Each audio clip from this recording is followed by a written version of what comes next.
Hi guys! Ating bigyan ng review ang naging laban sa Battle for Bronze sa pagitan nga ng Creamline vs Signal. Ano nga ba ang naging kaganapan? Well, at yan iisa-isahin. Alyssa Valdez, pinag-aralan ang laro niya. Palaging nabablock. Gemma Galanza, for the rescue. Grabe si Michelle Gumabaw, naghalimaw.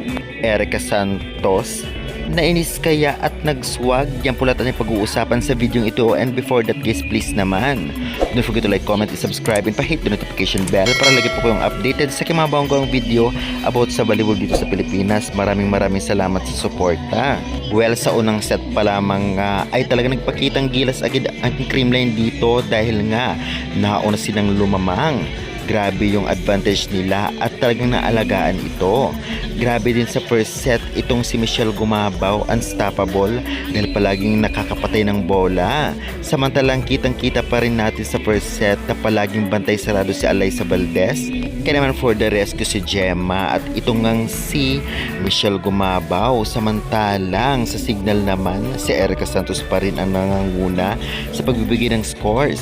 Ganoon pa man ay talagang nanalo sa first set ang Creamline Cool Smashers. Samantalang sa second set naman, ganun pa rin. Bantay sarado pa rin si Miss Alyssa Valdez. Samantalang itong ngang si Michelle Gumabaw ay for the rescue. Kaya naman syempre, dahil bantay sarado si Miss Penom Ali, ay talagang palagi binibigay ang bola sa middle kung hindi dito kay Michelle Gumabaw. Samantalang dito naman sa Signal, palitan naman si Ginoo at lalong isip dahil maganda rin ang nilalaro itong si Ginoo. Well, hindi masyadong effective itong ngang si Erica Santos laban sa Creamline, hindi gaya ng una dahil nga may mga errors din siya pero nababawi din niya minsan dahil talagang palaban din itong si Erica Santos.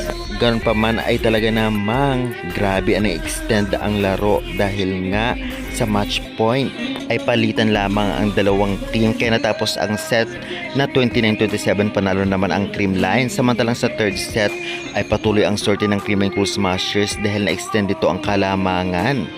Ganun pa man ay talaga namang maganda ang inilaro ng dalawang team at syempre kung sino man ang manalo ay congratulations dahil mukhang magiging masaya naman kahit papano ang manonood sa napanood nila dahil nga ibinigay din ng mga players ang best nila. Talagang minanalo at manatalo din. Kaya congratulations to both teams. Kaya guys, anong sa inyo? Comment nyo na yan at huwag kalimutan mag-like and subscribe for more updates. Maraming salamat.